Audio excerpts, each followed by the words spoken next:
sering kemudian dianggap di sini ada riba, dalil untuk membolehkan bahwa tidak setiap tambahan itu katanya riba itu kan.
Baik, Bung Mirja gimana?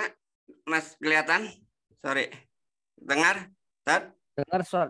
Dengar, Ustaz. Oke. Cuman belum kelihatan tampilannya. Tampilannya belum? Kelihatan sekarang? Kalau di saya belum. Yang lain boleh bantu komen? Masih muter. Ya, masih muter ternyata. Kayaknya puyeng dia, Ustaz. Saya ini apakah karena Zoom-nya, jaringan, atau laptopnya? Belum. Alhamdulillah tapi kalau sudah, laptop udah kelihatan ya? Sudah. Oke. Ini contoh kordon ya. Ini kordon ya kan.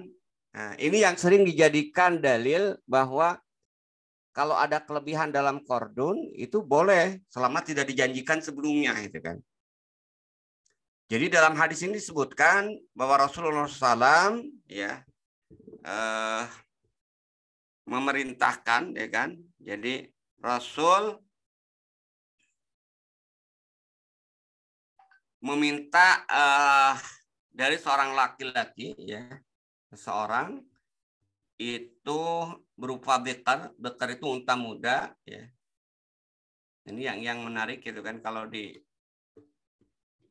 terjemahannya itu apa istilahnya itu lembu gitu. Paling yang disebut itu adalah al-bikr itu adalah salah satu unta yang masih kecil kan. Nah, kemudian beliau diberi seekor unta dari unta sedekah, lalu beliau memerintahkan kepada Abu Rafi untuk mengganti ya. Ini saya copy paste dari terjemahan PDF-nya Nizamul Iqtisad, belum saya sempat ralat ya kan. Jadi di situ diterjemahkannya itu anak lembu laki-laki, kemudian ketika dibayar tidak menemukan, nah ini aneh kok jadi unta gitu kan. Padahal sebenarnya al-bikr itu adalah unta yang kecil deh kan. Unta kecil. Jadi singkatnya gini. Jadi Rasul kemudian meminta unta kecil ya, meminjam unta yang kecil yang usianya kurang lebih sekitar 1 tahun al-bikr. Kemudian dibayar. Ketika pas dibayar di unta sodakoh itu, unta yang didapatkan dari zakat itu tidak ada yang kecil, tidak ada yang biker. Yang ada itu adalah unta yang disebut dengan, jadi di bahasa Arab itu kayak luar biasa. Unta aja itu bisa namanya berbagai jenis ya.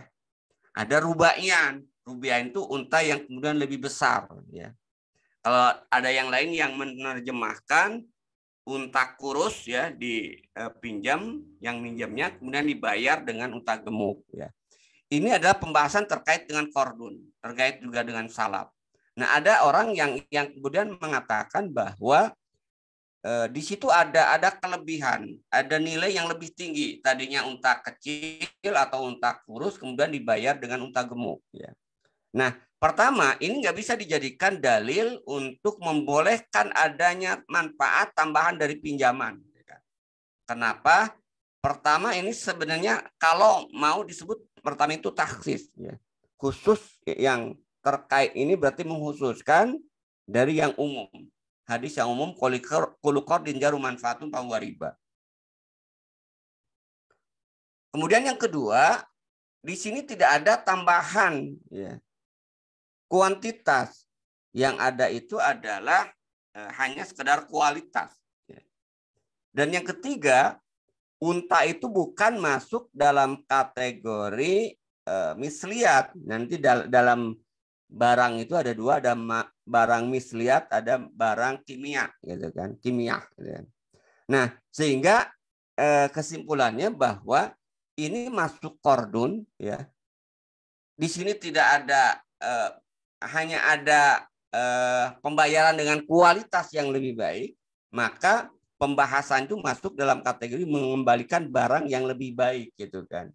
Nah, sehingga ini tidak masuk dalam kategori riba dan tidak bisa juga dijadikan dalil bahwa tambahan dari pinjaman itu boleh kalau kemudian itu tidak disyaratkan. Itu yang terkait dengan contoh kordon, ya. Kemudian kita lihat, nah pertanyaannya itu adalah, nanti kita akan bahas sedikit ya dari sisi istimbat. Kenapa sih komoditas barang ribawi itu hanya ada pada 6 jenis barang? Ya. Yang pertama, kalau kita lihat, kenapa barang ribawi, ini bicara tentang barang ribawi, itu hanya ada 6 jenis barang. Ya. Pertama, memang dalilnya hadis dan ijma sahabat itu hanya menyebutkan 6 jenis barang. Ya.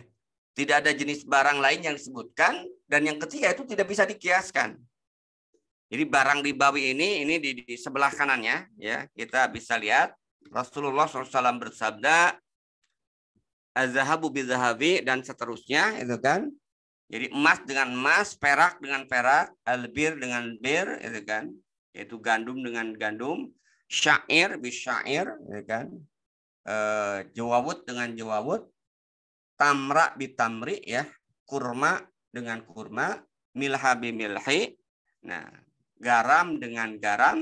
Nah, maka di sini ada ketentuan yang terkait dengan transaksi yang disebut dengan barang ribawi ini. Yang pertama itu adalah harus misla bimisli, sawaun bisawain. Jadi kalau kemudian dipertukarkan itu harus sama. Yang kedua, yadan biyadin, harus kemudian dilakukan secara tunai. Kalau barangnya sama. Tapi kalau kemudian faida ikhtalafat hadhil asnaf, tapi ketika dua barang yang berbeda ditukarkan, maka kata Rasulullah, fabi'u kaifa syi'tum, maka tukarkanlah atau jual belilah kalian sekehendak kalian, tapi syaratnya apa? Yadan biyadin. Tapi dengan syarat itu tunai. Nah, ini alasan yang pertama, ya, kenapa barang ribawi itu hanya 6, karena memang hadis ini itu hanya menyebutkan 6 barang ini dan tidak ada hadis lain yang menyebutkan selain 6 jenis barang ini. Ini lihat contoh ya jenis barangnya, ini emas ya, kemudian perak, ini yang disebut dengan gandum ya. Kemudian ada kurma dengan berbagai variasinya atau jenisnya. Kemudian juga yang keenam itu garam. Ya. Inilah yang masuk dalam kategori barang ribawi. Nah, pertanyaan berikutnya yang dijelaskan oleh Syekh Taqiyuddin dalam kitab itu, kenapa kok tidak bisa dikiaskan kepada yang lain? Kan? Kok hanya 6 itu pula? Nah, kenapa kemudian muncul pertanyaan ini? Memang ada, kalau Bapak Ibu sekalian, para asatidah baca, saya baca misalnya salah satu buku karya Ustadz Adi Warman Karim terkait dengan Bank Islam. Nah, beliau menyebutkan, jadi barang ribawi itu bukan hanya 6, karena di situ ada gandum, ada kurma. Nah, kemudian dia mengambil di situ ada at-to'am. Jadi gandum, kurma itu to'am, maka beras juga itu masuk dalam kategori barang ribawi, gitu kan. Sehingga kalau menukar beras itu tidak boleh ada kelebihan, walaupun kualitasnya beda, walaupun jenisnya beda. Misalnya beras Cianjur ya dengan beras Subang, gitu kan. Itu ya ketika ditukarkan itu harus sama. Kenapa? Karena barang ribawi. Mengkiaskan ke makanan. Padahal kalau kita lihat beras itu tidak termasuk barang ribawi, boleh kita menukar beras bagus ya 1 kilo untuk ditukarkan dengan beras 2 kilo kualitas sedang. Kenapa? Karena itu tidak termasuk barang ribawi. Nah, kenapa kok ini pertanyaannya? Kenapa? Ini sebenarnya Syekh Taqiyuddin membantah gitu kan. Dengan pertanyaan tadi itu bahwa barang ribawi itu tidak bisa dikiaskan kepada yang lainnya, sebenarnya untuk membantah bahwa barang ribawi itu tidak hanya 6 tapi bisa dikiaskan dengan barang-barang yang lain. Nah, beliau jawab ya di situ disebutkan ya tidak bisa dikiaskan. Kenapa? Karena memang tidak ada ilat. Nah, ada hadis yang sering dijadikan oleh sebagian kalangan bahwa di situ ada ilat barang ribawi itu to'am ya, karena ada hadis lain ya waradat ahadis li nabi tufidu nahya an iqa'i wa akhdhi ziyadah fi to'am misla qaulihi. Jadi ada hadis yang melarang memberikan tambahan dalam pertukaran makanan itu didasarkan pada hadis at-ta'amu bit-ta'am misla bimisli ya.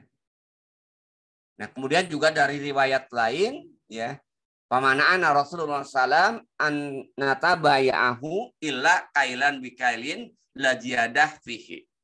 Nah, ini ada 2 berarti kan. Pertama ada konteksnya itu makanan, yang kedua konteksnya itu barang yang itu ditakar.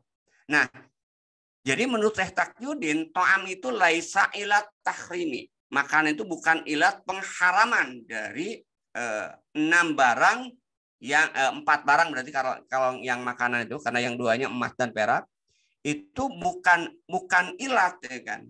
Kenapa bukan ilat? Nah, beliau sebutkan ya kan, la tadulu tilkal ahadis ala anna ilata tahrim at-ta'am ya. Jadi hadis ini tidak menunjukkan bahwa kalimat ada, walaupun ada hadis tadi to'am bi to'am misla bi misli, itu tidak menunjukkan bahwa ilat hadis ya yang 6 barang ribawi itu to'am makanan, sehingga bisa digeneralisasi kepada makanan apapun termasuk beras. Kenapa? Karena wa inna mata dulu ala anna riba yahsulu fi ta'am. Hadis itu hanya menggambarkan bahwa riba itu bisa terjadi pada makanan, tapi itu bersifat umum itu kan. Nah, jadi awalnya hadis ini, jadi hadis ini atau ambi to'am misla bimisli itu bersifat umum. Jadi kalau berdasarkan hadis ini memang semua makanan itu bisa masuk kategori barang ribawi, gitu kan? Kenapa? Karena disebutkan atau ambi to'am misla bimisli. Nah, tapi Syekh Taqiyuddin melihat bahwa to'am di sini hadis ini bersifat umum, sementara hadis yang 6 tadi justru taksis, pembatasan. Hasoro hadis Nabi SAW asnaf to'am robawiyah. Ya. Jadi Rasulullah kemudian membatasi tidak semua makanan yang masuk dalam kategori barang ribawi itu hanya ya dalam hadis yang di atas tadi hanya 4. Yang pertama al-bur, kemudian syair, kemudian tamar, kemudian al-milhu ya. Jadi selain itu, jadi dengan kata lain, kenapa to'am itu kemudian bukan ilat dari pengharaman riba ya. Karena memang nasnya menunjukkan itu bukan ilat ya kan. Ya. Jadi ini konteksnya itu adalah am dengan khas ya kan. Jadi awalnya itu adalah hadis itu bersifat umum, kemudian dibatasi bahwa makanan yang masuk dalam kategori barang ribawi itu hanya 4. Itu yang pertama alasan Syekh Taqiyuddin. Kemudian yang kedua, beliau menjelaskan juga ya, kalau kita rinci lebih lanjut bahwa ada lapat to'am itu lapatnya umum, tapi yang dimaksud itu sebenarnya khusus. Makanya tadi ada hadis atau ambi to'am misla bimisli itu bukan to'am dalam pengertian umum semua makanan, tapi yang dimaksud itu khusus menurut Syekh Taqiyuddin, yaitu yang 4 jenis itu. Yang pertama ya ada lafad am, ya, am, tapi yang dimaksud itu khusus adalah misalnya di sini Allah berfirman, alladzina qala lahumun nas inna nasa qad jama'u lakum fakhshawhum. Nah, ini kan awalnya itu orang-orang mengatakan kepada mereka an-nas. Nah, kemudian inna nas qad jama'u lakum fakhshawhum. Nah, nas di sini umum siapapun, tapi ternyata yang dimaksud itu adalah manusia yang sudah berkumpul. Berarti maknanya khusus. Ya. Nah, jadi lafadz nas di situ umum, tapi yang dimaksud itu adalah khusus. Kenapa? Li'anna alladzina qalu hum ba'dun nas walaisa umuman nas. Ya. Itu yang pertama. Kemudian juga ada yang kedua, karena itu yang kedua, lafadz am ya, umum yang turun di nas itu masuk ya bab umum, tapi yang dimaksud al-murad bihi al-khusus, yaitu apa? To'am yang masuk ke dalam 4 asbab yang disebutkan dalam hadis tadi. Jadi hanya sebagian to'am, bukan to'am yang lain. Nah, sehingga di sini disebutkan bahwa tadi kalau misalnya ya itu berlaku umum, berarti ya tadi ya semua makanan itu masuk dalam kategori barang ribawi. Padahal faktanya nas yang lain menunjukkan bahwa tidak semua makanan itu tadi praktek yang dilakukan oleh para sahabat, tidak semua makanan itu masuk dalam kategori itu istilahnya itu barang ribawi. Yang terakhir, contoh hadis yang menunjukkan bahwa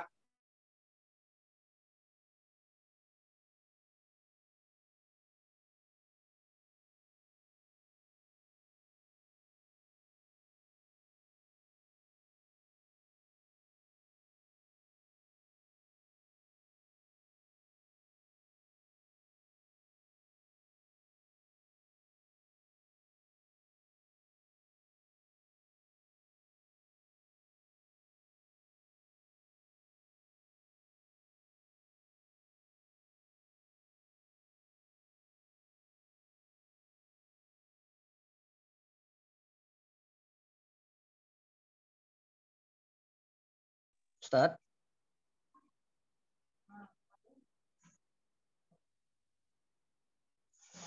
Ustadz kembali keluar dari forum.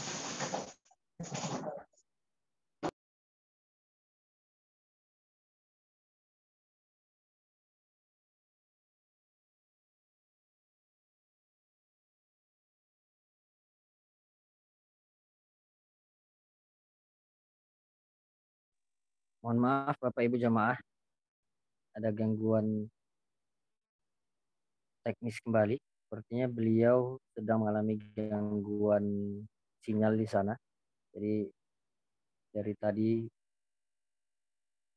keluar.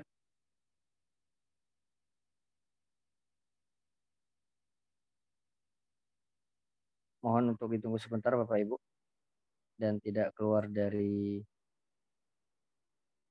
room Zoom. Untuk admin syiar, insya Allah sedang berupaya untuk berkomunikasi dengan beliau.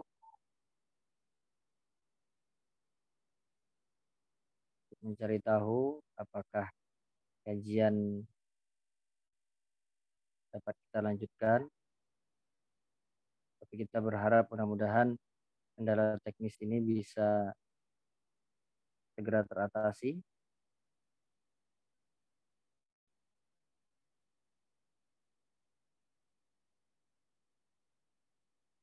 Insya Allah malam hari ini sepertinya kita mendapatkan ujian yang Masya Allah. Alhamdulillah beliau sudah bergabung kembali.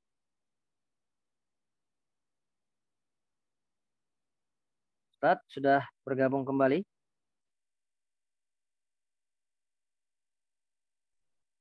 ya gangguan ini yang sorry. Masya Allah Ustadz. Baik,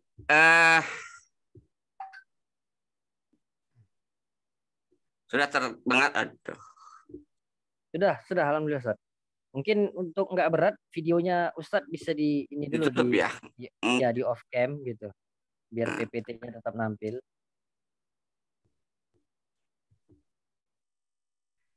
ini pas mau ngeklik ini muter. Masya Allah.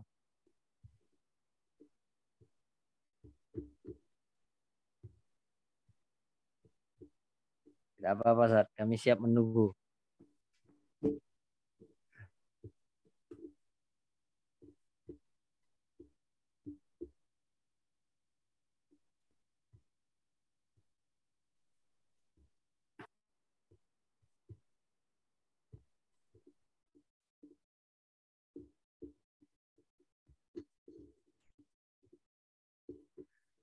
Oke, udah kelihatan lagi ya? Belum, Lagi Ustaz. muter itu Ustaz. Muter. Oh.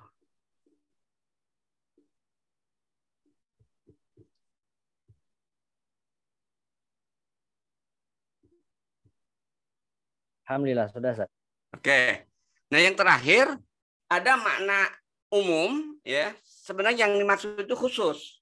Contoh, ini hadis yang terakhir ada Rasulullah SAW bersabda, la sholat tabi hadri to'am. Janganlah kalian sholat ketika makanan itu sudah tersaji. Nah, ini kan maknanya umum, to'am gitu kan. Tapi kan yang dimaksud khusus. Yang dimaksud itu apa? Makanan yang sudah ada di depan kita gitu kan. Jadi tidak semua makanan.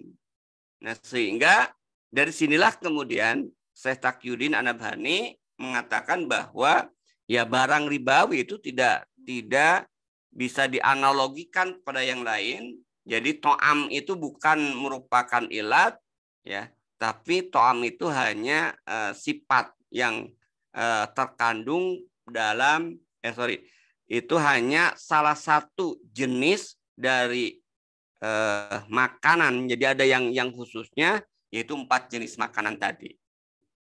Terakhir yang dijelaskan itu adalah, nah ini belum sempat saya terjemahkan juga sama, apakah al-mauzun ya, kemudian ditakar atau ditimbang itu termasuk kategori ilat juga. Itu ternyata bukan ilat. Ya. Jadi ilatnya barang ribawi itu bukan karena tamar tadi, bur, syair, itu kemudian karena bisa ditimbang, karena ditakar. Sehingga kemudian bisa diambil kias, ya kan?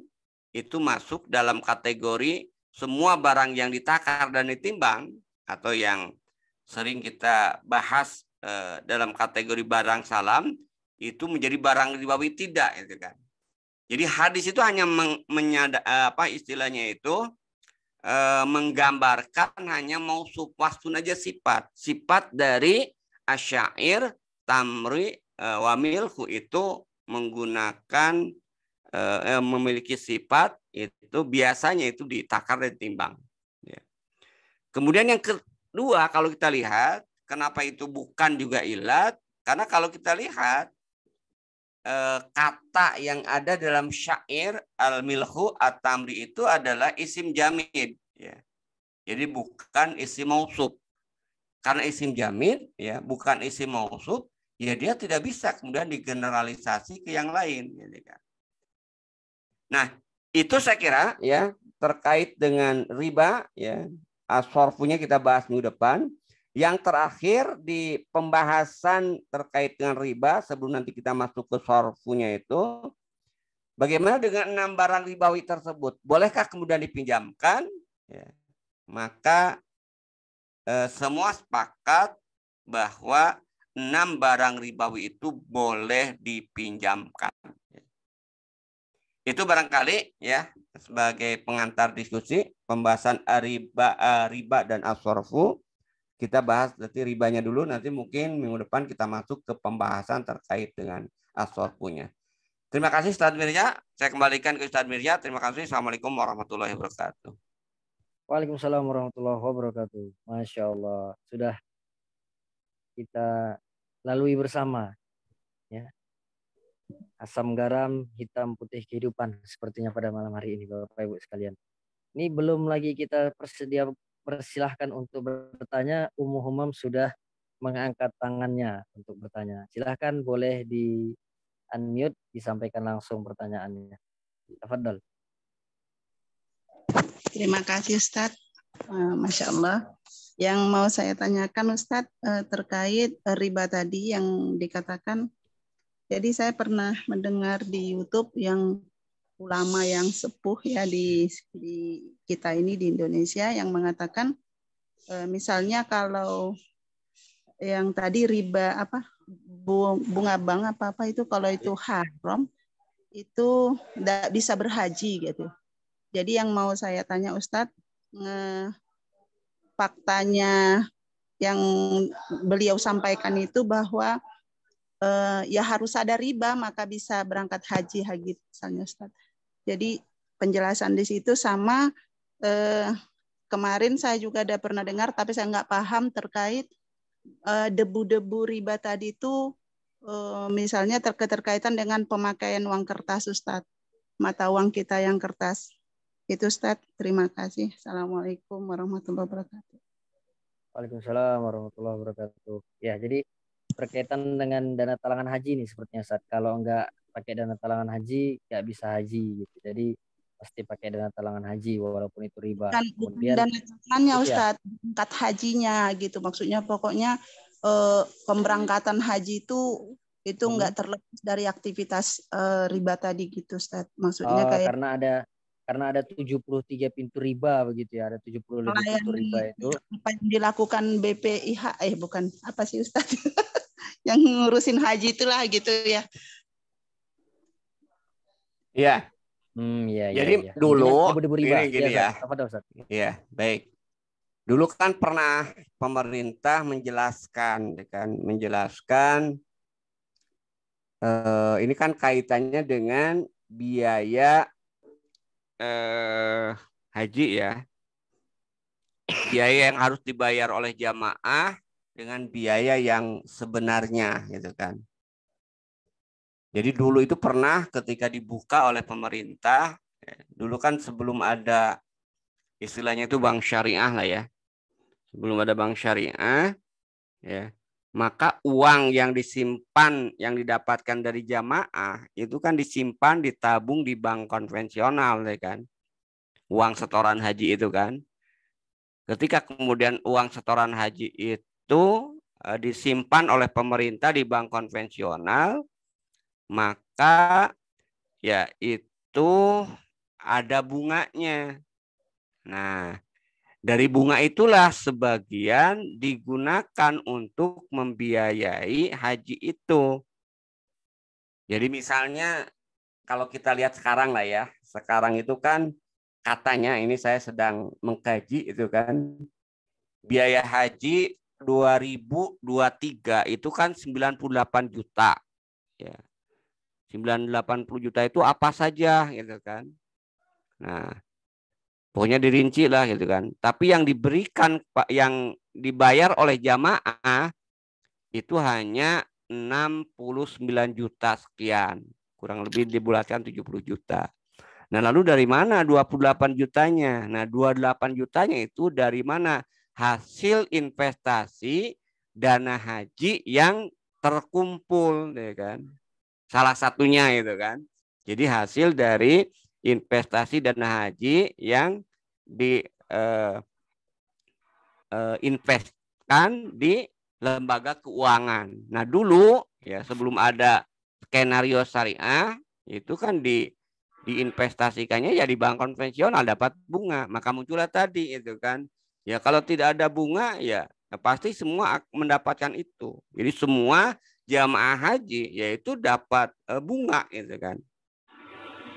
Untuk apa? Ya, untuk melengkapi, bukan untuk melengkapi, untuk bisa memberangkatkan jamaah haji tersebut ya dengan biaya yang ditetapkan oleh pemerintah yang besar, ya kan? Sementara yang dibayar oleh jamaah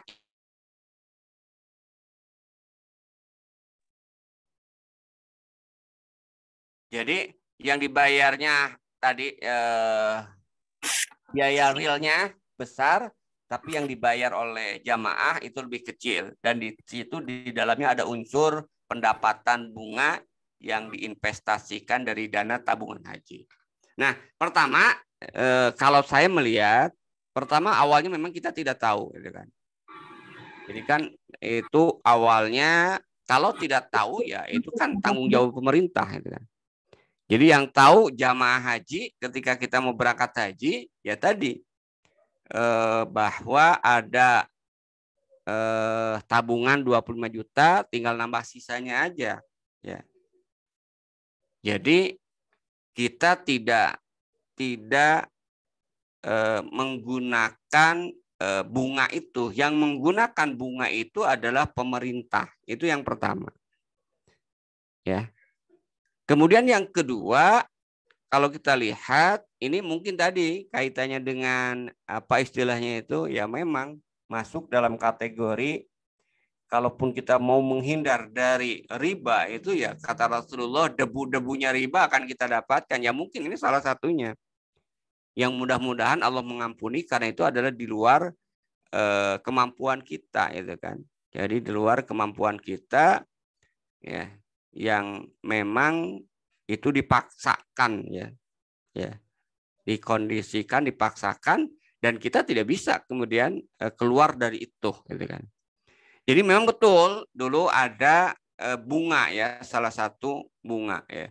Tapi tidak berarti kemudian akhirnya menjadi justifikasi bunga itu kemudian menjadi haram. Enggak, menjadi halal gitu kan. Ya tetap aja itu haram gitu kan.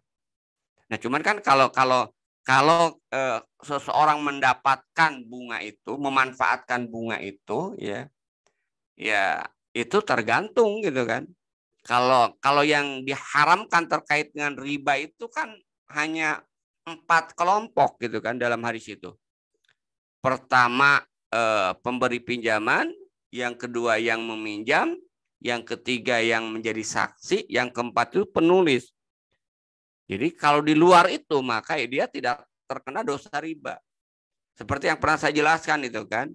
Seorang istri yang dikasih makan oleh seorang suami yang suaminya bekerja di bank ya, yang masuk dalam kategori 4 tadi, misalnya dia bagian dari account officer-nya atau direkturnya, ya seorang istrinya dia tidak berdosa walaupun dia makan dari ya harta suami yang berasal dari riba.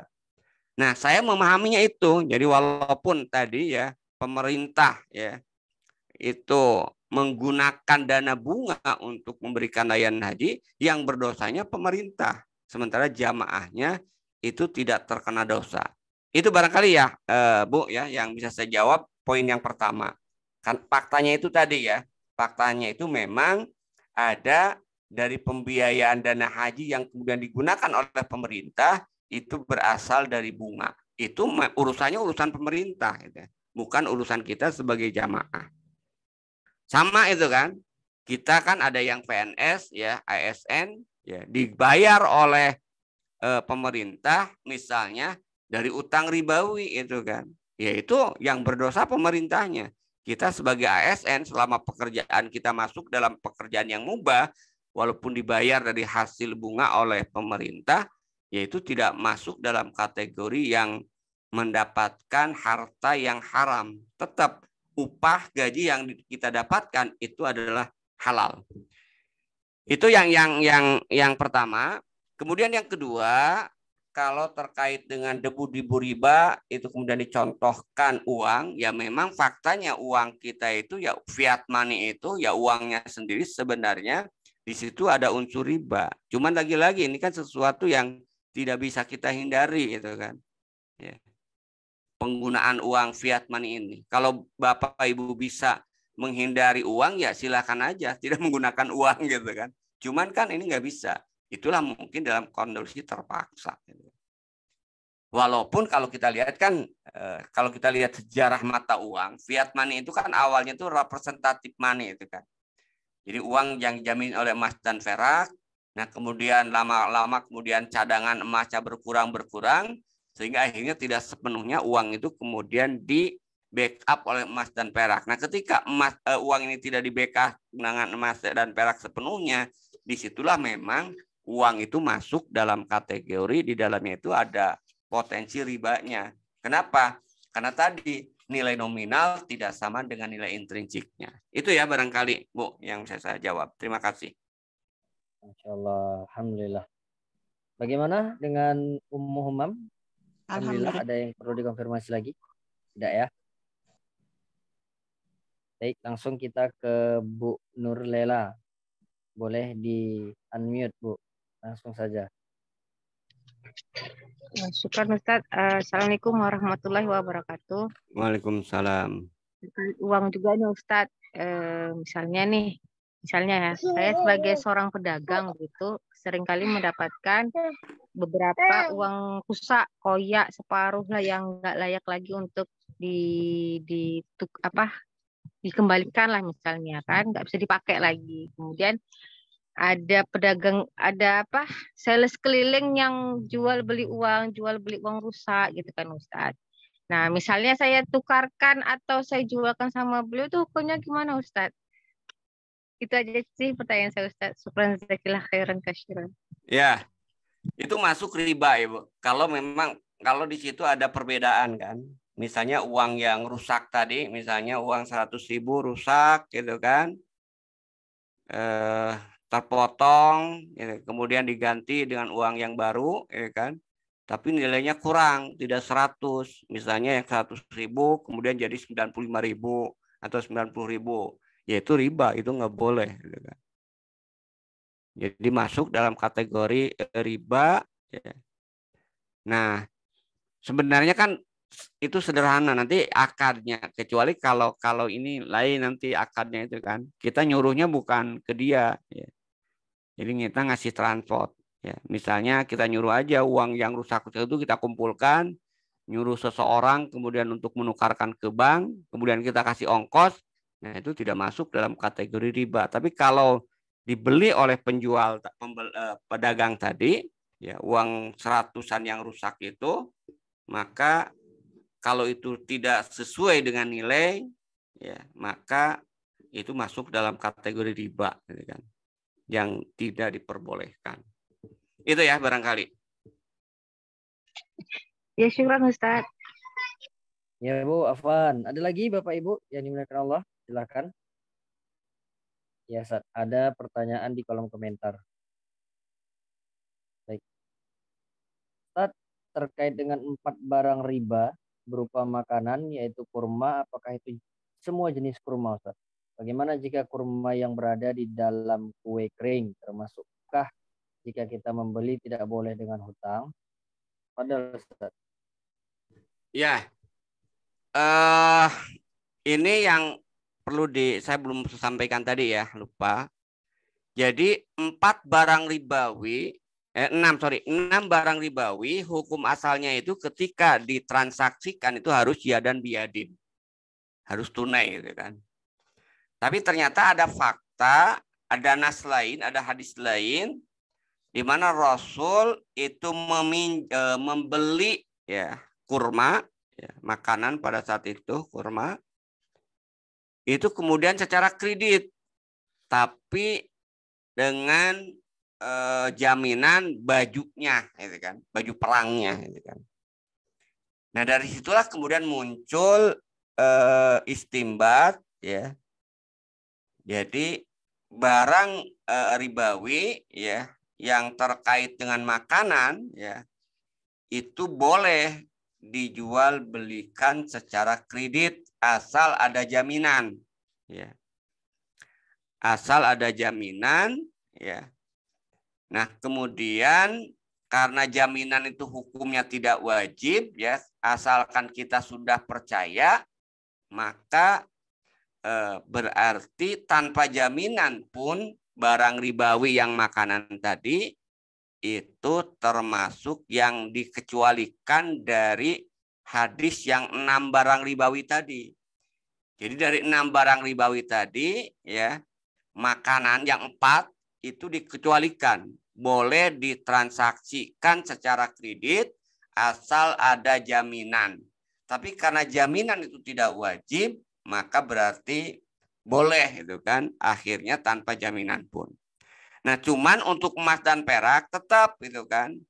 Untuk emas dan perak sebagai barang ribawi karena tidak ada nas yang mengecualikan, ya, maka tetap berlaku untuk emas dan perak itu diharamkan dijual secara kredit. Ya. Walaupun kalau ibu baca di Fatwa DSN Dewan Syariah Nasional, ya, saya baca emas dan perak pun boleh dijual secara kredit. Kenapa? Dalilnya itu, alasannya itu, yang diharamkan dalam hadis atau pada zaman Rasul emas dan perak itu dijual secara kredit itu posisinya sebagai mata uang, sebagai nukud, ya kan? Sementara sekarang emas dan perak itu bukan nukud lagi, tapi emas dan perak itu sekarang komoditas barang. Maka kembali ke hukum barang, boleh dijual secara kredit. Tapi ini pendapat ini lemah, itu kan? Kenapa? Karena pertama kalau kita lihat dalam hadis yang disebutkan tadi itu tidak posisi di situ bukan hanya emas sebagai komoditas barang, ya, tapi di situ adalah emas sebagai mata uang dan sekaligus emas sebagai barang, ya. Sehingga tidak boleh kemudian ditukarkan dijual secara kredit. Yang kedua ada hadis yang secara khusus yang menunjukkan bahwa tetap barang emas itu masuk dalam kategori barang ribawi, ya. Sehingga dia tidak boleh dijual secara kredit, ya. Karena ada hadis ya yang itu perhiasan, itu ada perhiasan. Jadi ada salah satu perhiasan, ya, yang kemudian hasil ghanimah ketika mau ditukarkan, kemudian perhiasan emas itu menempel kepada yang lainnya. Nah, kata Rasul, keluarkan dulu emasnya itu kan. Karena kalau emasnya tidak boleh kemudian ditukarkan, kemudian ada kelebihan.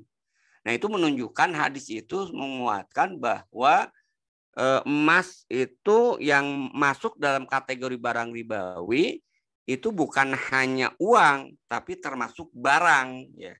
Maka pengecualian barang ribawi yang boleh dibeli secara kredit itu hanya terjadi pada makanan. Sementara pada emas dan perak tidak ada pengecualian, maka berlaku umum, baik emas dan perak sebagai uang maupun emas dan perak sebagai barang atau perhiasan tetap tidak diperbolehkan dijual secara kredit. Itu ya barangkali ya. Dari siapa? Ustazah Azaina. Ya, baik. Alhamdulillah sudah terjawab. Silakan Bapak Ibu jamaah yang lain kalau ada yang mau bertanya, kami silahkan. Ini kita cukupkan sampai pukul berapa? 10 ya. 5 menit lagi. Iya, baik. 5 menit lagi. Silakan satu penanya terakhir. Kalau tidak ada yang lain, saya ada pertanyaan di luar tema. Di luar tema seputar apa itu, Bu? Seputar dari tadi kebetulan nizam istimai kan kalau ijtimai makanya tadi di luar tema. Kalau sudah ada baik, yang lain. Kalau untuk di luar tema, kalau untuk di luar tema nanti dikirimkan saja pertanyaannya, Bu. Oh iya. Kalau untuk di luar di luar tema nanti pertanyaannya bisa dikirim ke kolom chat yang di WA. Ya, kita akan sesuaikan dengan Ustadz siapa nanti akan kita kirimkan pertanyaan itu. Kalau malam hari ini kita cukupkan di kitab Nizamul Iqtisadi dulu. Oh iya. Terkait ya, nafkah. Bu Ummu Humam. Nafkah enggak ekonomi. Enggak apa-apa.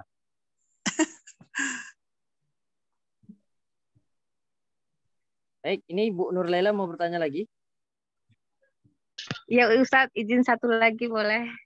Silakan. Ustadz, faktanya seperti ini kondisinya. Emas logam yang koin sekitar 2,5 gram ditukarkan ya sebagai jaminan untuk pinjam uang kepada saudara misalnya sebanyak 3 juta dengan tempo 4 bulan gitu Ustaz. Nah, itu hukumnya gimana Ustaz? Syukran Ustaz. Iya. Jadi itu kan pinjam ya. pinjam uang, kemudian jaminan emas, ya itu boleh gitu kan. Asalkan tidak ada kelebihan pada saat membayar, gitu kan. Begitu. Jadi itu masuk dalam kategori pinjam al-qardun, ya itu boleh selama tidak ada kelebihan. Jadi pinjam uang 3 juta, jaminannya ini emas. Ya nggak apa-apa, silahkan kan, diperbolehkan kan. Halal. Ustaz, kalau misalnya dalam tempo 4 bulan lah tidak mampu mengembalikan 3 juta tersebut, sedangkan kalau emas itu kalau 2 gram hari, kalau 1 gram hari ini kan sekitar 900-an gitu ya kan. Kalau 2,5 gram kan nggak sampai 3 juta ya Ustadz ya. Nah kalau misalnya dalam 4 bulan ke depan tidak mampu membayar sebanyak 3 juta, kemudian emas itu hanguslah ceritanya. Itu kan selisih nominalnya kan beda ya Ustadznya misalnya gitu ya. Maksudnya itu bukan jaminan berarti itu kan. Jadi yang nama gini, hukum terkait dengan jaminan itu kan jaminan itu tetap milik yang punya utang. Jadi nggak boleh otomatis gitu kan. Nggak boleh otomatis ini menggantikan utang itu, nggak boleh gitu kan. Jadi harus dijual dulu itu kan jaminan itu kan. Kalau ada kelebihan dikembalikan, kalau ada kekurangan tetap masih utang gitu kan. Misalnya tadi kan jaminannya itu 2,5 gram emas ya kan. 4 bulan kemudian emasnya naik misalnya jadi bahkan melebihi utang, tetap itu harus dikembalikan ya kan. Atau kurang misalnya emasnya cuma 900 misalnya didapatkan 2,5 juta atau 2 juta berapa 2,4, ya tetap aja ketika emas itu dijual, nah emasnya harus dijual dulu gitu kan, harusnya dijual dulu gitu kan. Atau ketika mau digunakan bayar itu harus di harga pada saat itu, bukan harga pada saat emas itu kemudian dijaminkan, bukan. Jadi ketika misalnya tidak bisa bayar setelah 4 bulan, nah jaminan itu kan dijual, ya. Atau jaminan itu kemudian digunakan untuk membayar kan, ya harga emasnya berapa pada saat itu. Jadi harganya bukan harga pada saat emas dijaminkan awal, tapi pada saat akan digunakan untuk membayar. Nah ketika pada saat digunakan untuk membayar, nah itu kalau misalnya harganya sama ya udah lunas itu kan. Tapi kalau kurang tetap harus ditambah, masih ada utang. Kalau kelebihan itu harus dikembalikan itu kan. Begitu ya, Bu? Ya, syukran ya Ustadz ya. Alhamdulillah lega jadinya Ustadz. Syukran Ustadz. Oke. Baik, cukup ya Ustadz Mirja. Alhamdulillah pas 9.30. Terima kasih. Saya kira Bapak Ibu sekalian, Asatidz dan Ustadz sekalian. Insya Allah kita lanjutkan pada pertemuan minggu depan. Kita akan membahas pertukaran valuta asingnya. Ya. Mudah-mudahan nanti ada hal juga yang masih terkait dengan riba di dalamnya, atau juga nanti ada terkait dengan fakta-fakta ini juga kalau kita berada di luar negeri itu kan. Jadi kita ketika ada di luar negeri itu kan ngambil uang dari tabungan kita yang rupiah, kemudian ambil di luar negeri, misalnya di ATM luar negeri kan bukan rupiah. Nah itu masuk dalam kategori pertukaran valuta asing juga. Nah apakah itu juga masuk boleh atau tidak? Nah insya Allah nanti akan kita bahas pada kesempatan yang akan datang. Terima kasih ya Ustadz Mirja dan Bapak Ibu sekalian. Sama-sama Ustadz. Mohon maaf kalau ada yang keliru. Assalamualaikum warahmatullahi wabarakatuh. Waalaikumsalam warahmatullahi wabarakatuh. Jazakallah khair Ustadz. Kita tutup pertemuan malam hari ini dengan lafaz hamdalah dan doa kafaratul majelis. Subhanakallahumma wa bihamdika asyhadu an la ilaha illa anta astaghfiruka wa atubu ilaik. Kami informasikan kepada Bapak Ibu yang sudah bertanya di kolom chat yang belum sempat terjawab, sudah kami screenshot dan akan dilanjutkan atau di forward kepada Ustadz nantinya. Cukup sekian pertemuan kita pada malam hari ini. Kami undur diri dari hadapan Bapak Ibu jamaah sekalian. Assalamualaikum warahmatullahi wabarakatuh. Waalaikumsalam warahmatullahi wabarakatuh. Waalaikumsalam warahmatullahi wabarakatuh. Jazakallah. Bapak Ibu. Assalamualaikum. Waalaikumsalam.